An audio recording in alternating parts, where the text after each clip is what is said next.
As a child, I believed Nosferatu was somehow tied to SpongeBob. But in time, the mysteries of Gothic tales called to me, and I answered.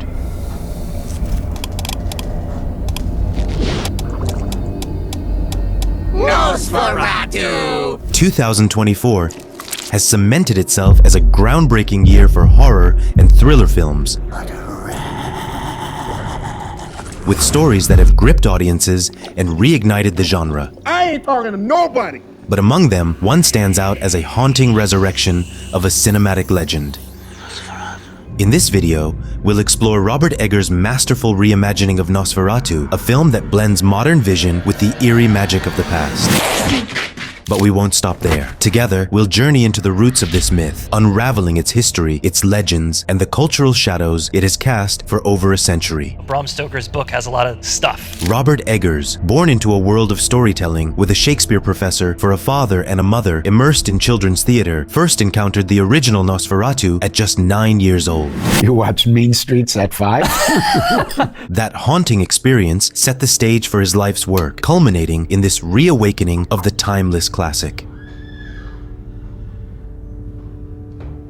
In 1922, in the post-war film studios of Germany, the eeriest shadow in cinema history first appeared on screen. F.W. Murnau's Nosferatu was not just a horror film, it was a reflection of the deepest fears of a society undergoing modernization. 100 years later, in 2024, Robert Eggers' new interpretation brings this shadow back to life. However, amid the chaotic atmosphere of the Weimar Republic, German cinema seized an unexpected advantage. The post-war economic crisis, the devaluation of the German mark, and the push for domestic film production made it harder to import foreign films. The Cabinet of Dr. Caligari was a manifesto of this era. With its hand-painted sets, distorted perspectives, and exaggerated acting style, the film deformed reality, transforming it into a visual reflection of societal chaos. The Golem was another expressionist masterpiece drawn from Jewish folklore. In 1924, the hands of Orlok presented the allegorical tale of a pianist who loses his hands and receives those of a murderer, exploring the alienation of modern humans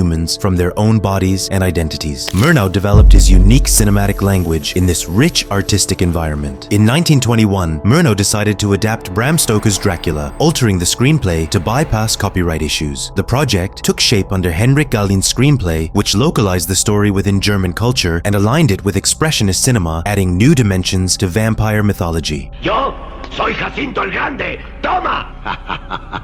Y serás imbécil, Jacinto. Todos mis antepasados son judíos. ¿Ah, sí? Pues mira lo que tengo. ¡Heil Hitler!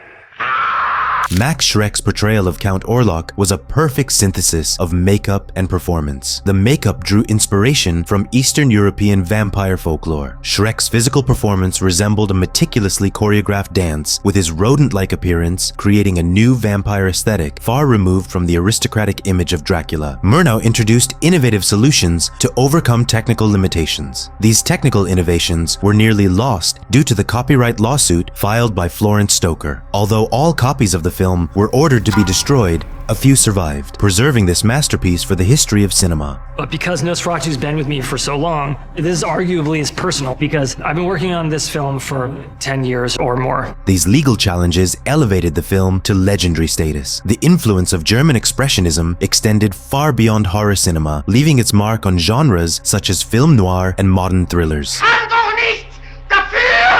In the 1940s, directors like Fritz Lang and Billy Wilder, both emigres from Germany, brought expressionist techniques to American cinema. Noir classics like Double Indemnity and The Big Sleep inherited the shadow play and distorted perspectives of German Expressionism. We've already explored Nosferatu and its ties to German Expressionism, but Robert Eggers, in his own adaptation, makes a bold choice. Instead of leaning into the influence of the Weimar period, he takes us straight to the year 1838, the year in which the story of Nosferatu takes place. A time still deeply marked by the lingering echoes of Romanticism and the prominence of Gothic literature, a perfect backdrop that amplifies the film's atmospheric depth. But what if we step even further back in time? If you'd rather, feel free to jump ahead to the moments where I dive into the film itself using the timestamps in the description. But trust me, as we explore the fascinating origins of vampire myths and how they've evolved to shape the stories we know today.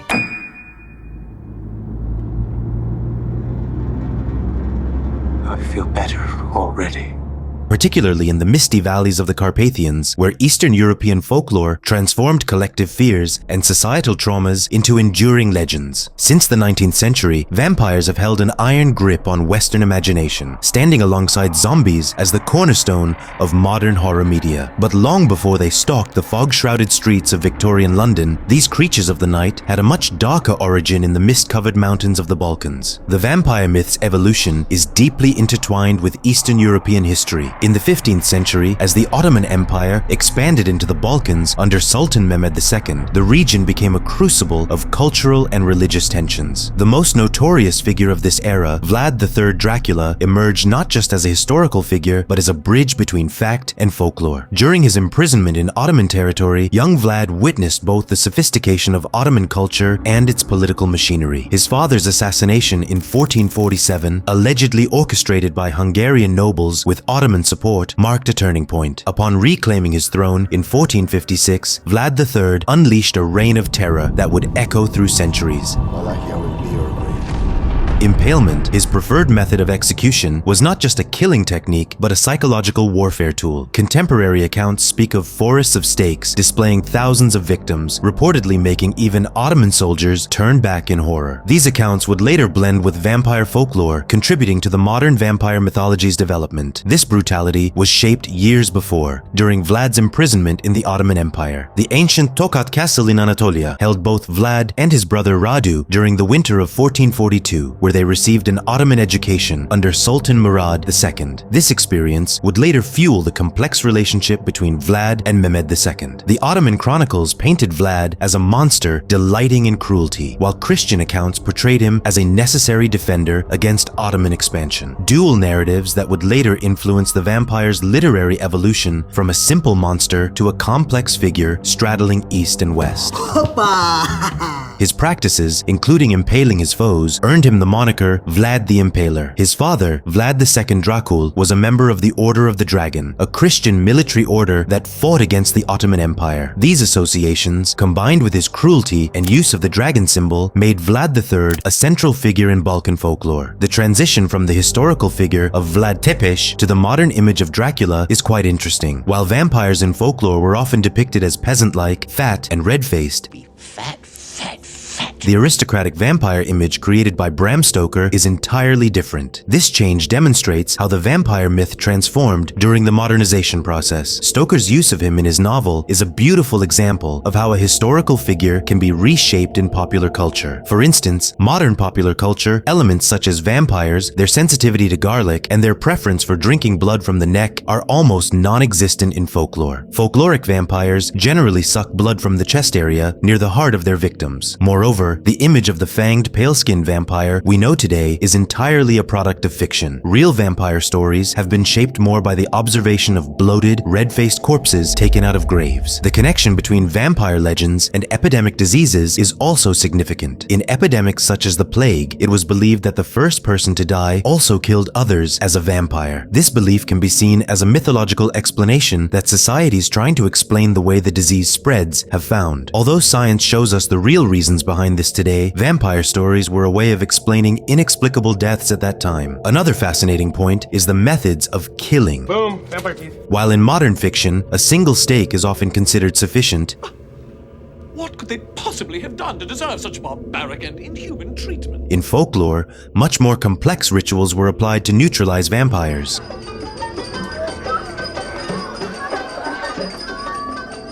Various methods such as beheading, burning, and stuffing garlic in the mouth were used together. This shows us how popular culture simplifies and standardizes complex folk traditions.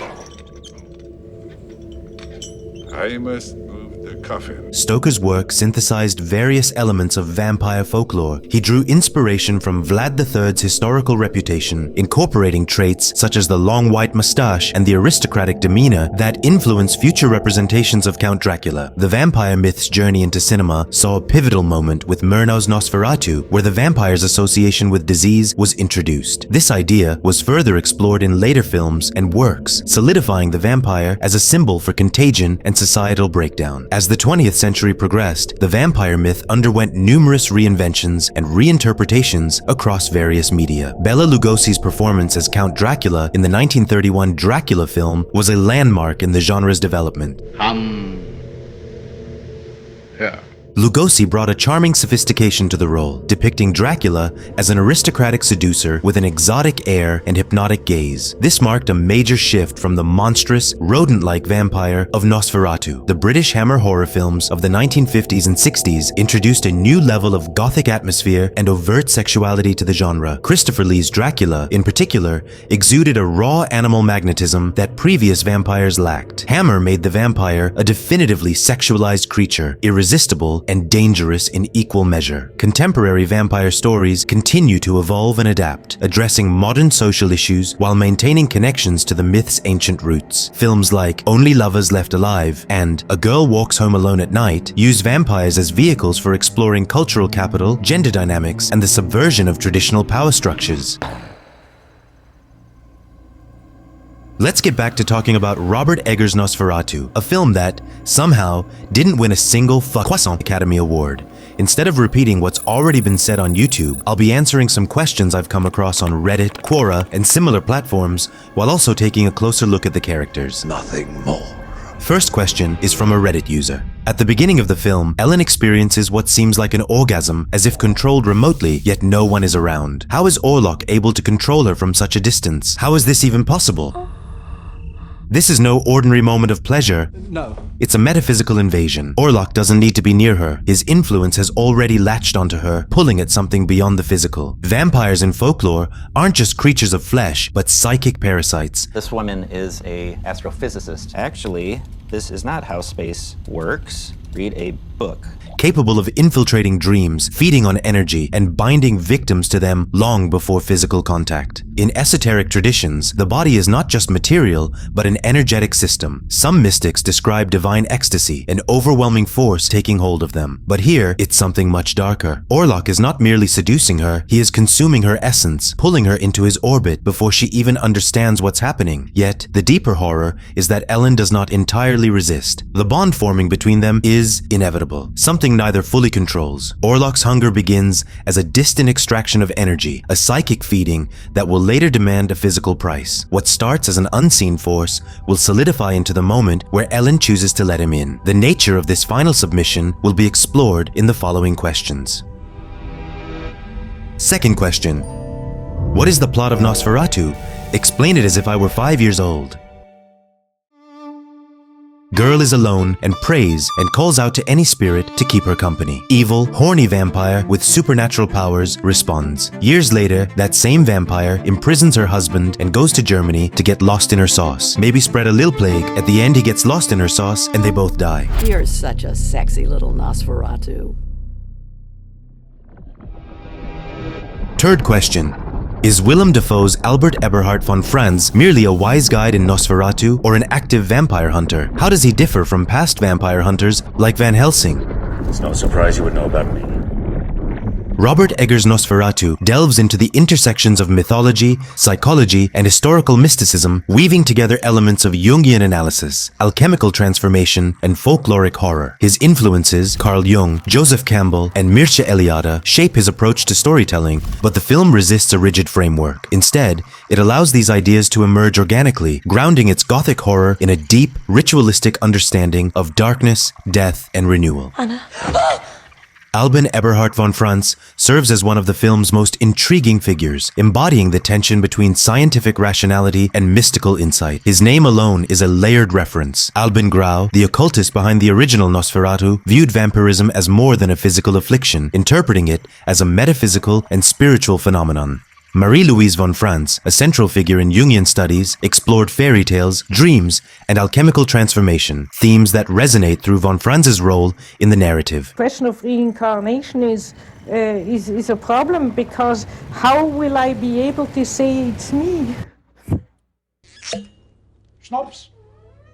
He is not a conventional vampire hunter, but a scholar whose understanding of darkness is deeper than the fear-driven reactions of those around him. Introduced in a trance-like state, von Franz is first seen immersed in alchemical experimentation, his mind tuned to forces beyond the material world. His laboratory, filled with arcane texts and esoteric symbols, mirrors Jung's own fascination with alchemy as a psychological and spiritual process. Unlike the rigidly rational Dr. Sievers or the pragmatic Harding, von Franz senses a deeper reality at play. He recognizes Ellen as more than a mere victim of Orlok's influence. She is a conduit for forces beyond the comprehension of her peers. When Ellen seeks his guidance, he does not dismiss her visions or fears, but acknowledges their significance, framing her experiences within a broader mythological and psychological context. His understanding of transformation is what sets him apart from the other characters. While Harding and Sievers attempt to impose rational explanations on the unfolding horror, von Franz sees the pattern repeating itself across history and myth. I do not believe I know! As the plague spreads and fear overtakes the city, von Franz is dismissed as a lunatic, his insights ignored by those too trapped in their conventional worldviews to see beyond the surface of events. Yet he remains steadfast, guiding Ellen toward an understanding of her role in the unfolding alchemical process. He recognizes that the solution to the crisis is not the destruction of Orlok, but the completion of an ancient cycle. When the time comes, he does not interfere with Ellen's decision, but sanctifies it, understanding that true resolution does not come through force, but through acceptance and transcendence. The flowers he places upon the scene of Ellen's sacrifice recall Marie-Louise von Franz's writings on transformation and renewal, echoing the ancient wisdom that death is never the end, but a gateway to something beyond. Schnapps. Unlike the others, who are consumed by loss or terror, von Franz understands that what has taken place is not merely tragedy, but an essential step in the restoration of balance. He is not a hero in the conventional sense, but a guardian of forgotten knowledge, a bridge between the rational and the mystical, a witness to the eternal cycles that shape human existence. Fourth question. Before leaving the city, Thomas didn't know Ellen put her hair in the locket, but Orlok noticed it instantly.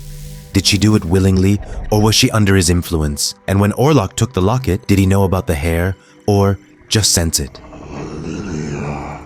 Orlok taking Thomas's locket is not merely an act of theft, it is the physical manifestation of a ritualistic bond, marking the moment Ellen's soul fully falls under his influence. At first, Orlok only sees Ellen's image inside the locket, but when he holds it in his hands, he senses the scent of lilacs. This is a pivotal moment. Ellen's presence is no longer just a memory. It has become something Orlok can feel, something he can possess. In many vampire myths, the connection between hunter and prey is not formed upon first sight, but rather has existed long before, an inevitable force drawing them together. Orlok claiming the locket is more than a gesture of control. It is the full embodiment of his dominance over Ellen's fate. You have my locket!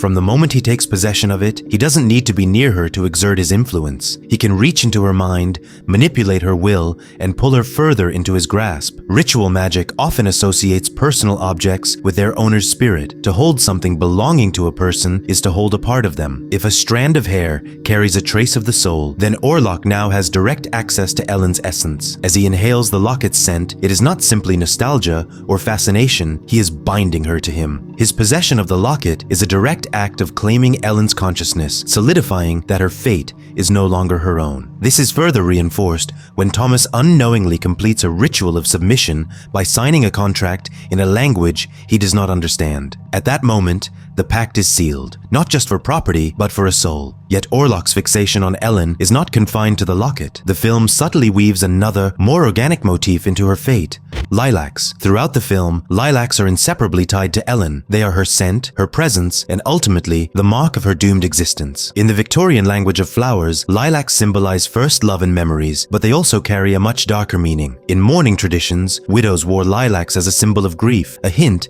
that Ellen senses what is to come. When Thomas gifts her lilacs before departing for Orlok's castle, she reacts with dread. She sees them not as a gesture of love, but as an omen of inevitable loss. Ellen's dream of marrying death further reinforces this. The scent of lilacs is overwhelming, permeating the air as she embraces her fate. This dream is not just a premonition, it is an acknowledgement that she has already been chosen, that her path is set. The film's use of lilacs echoes an ancient myth, the tale of Syrinx and Pan. Syrinx, a nymph, is relentlessly pursued by the god Pan, who becomes obsessed with her. Desperate to escape, she transforms into a lilac bush, only for Pan to cut pieces of her new form to create his flute, forever claiming a part of her. This parallels Ellen's fate. In a moment of despair, she unknowingly calls out into the void. And Orlok is the one who hears her. From that moment on, he is fixated. She cannot escape him because he has already begun to consume her, piece by piece. Lilacs also hold a place in folklore as a protective flower used to ward off evil and break curses. When Ellen prepares for her final confrontation with Orlok, she weaves lilacs into her hair. This is a direct reflection of her dream. Her symbolic marriage to death is becoming reality. But it also suggests that Ellen is not simply surrendering, she is turning the curse back onto Orlok. She is no longer just a victim, she has become the force that will end him. Ellen's journey is not just about repressed sexuality, it is about how a woman's desires, fears, and agency are shaped by external forces long before she can even recognize them herself. She deeply loves her husband, but her understanding of love, intimacy, and desire has been conditioned by a society that dictated what she should feel, what she should suppress, and what she should accept as her fate. Why do you hate me? What makes Ellen's story even more unsettling is that her repression is not entirely self-imposed. She has been groomed by a world that taught her to deny parts of herself, to fear and reject any desires that do not align with purity and submission. The tragedy is not just that she suppresses these emotions, it is that she was never given the chance to understand them in the first place. Even when she begins to feel them stir beneath the surface, she lacks the language to express them, the framework to process them, and the freedom to explore them without guilt. I am not to be touched! Orlok's presence forces these hidden aspects of her psyche to the forefront, but he does not offer her liberation. He offers consumption. He represents the predatory nature of a world that takes what it wants from women, that turns their confusion into vulnerability and their longing into something to exploit. Unlike so many stories where women become either victims or monsters in the face of their own sexuality, Ellen finds another path, one of understanding, of control, of reclaiming what has been taken from her. A key figure in this transformation is von Franz. I have a curiosity about you. He is the only man in the film who does not attempt to possess, control, or shape Ellen according to his own desires. Instead, he offers her something far more powerful: knowledge. He gives her the means to recognize what is happening to her, to name it, to understand it, and ultimately to wield it rather than be consumed by it. Untie this child at once! He does not treat her as a fragile figure to be protected, but as a force capable of great power if given the tools to harness it. I need no salvation.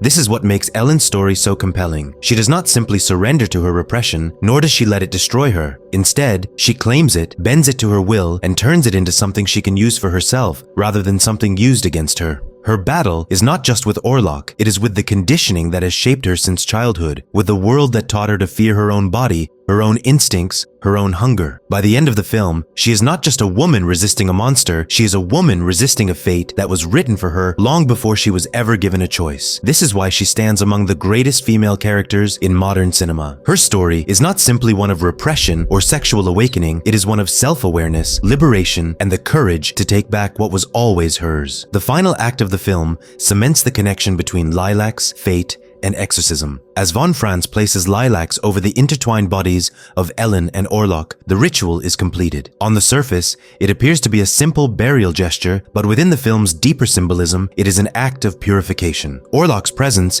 is no longer lingering. His hold on Ellen and on the world has been severed. The locket and the lilacs serve as two opposing yet intertwined symbols in Ellen's story. The locket is the anchor of Orlok's control, while the lilacs represent her fleeting purity and her final act of defiance. By the film's conclusion, Orlok holds the locket, the object through which he claimed her soul, while Ellen lies among the lilacs, the flowers that foretold her fate. One figure gains power, while the other sacrifices everything. But was it truly a victory? I shall never sleep again. Or was Ellen, like Syrinx, always meant to be pursued, consumed, and forever bound to the creature who sought her? I am an appetite. As she lies among the lilacs and Orlok clutches the locket, the ritual is complete. Fate has already been written. You cannot outrun her destiny!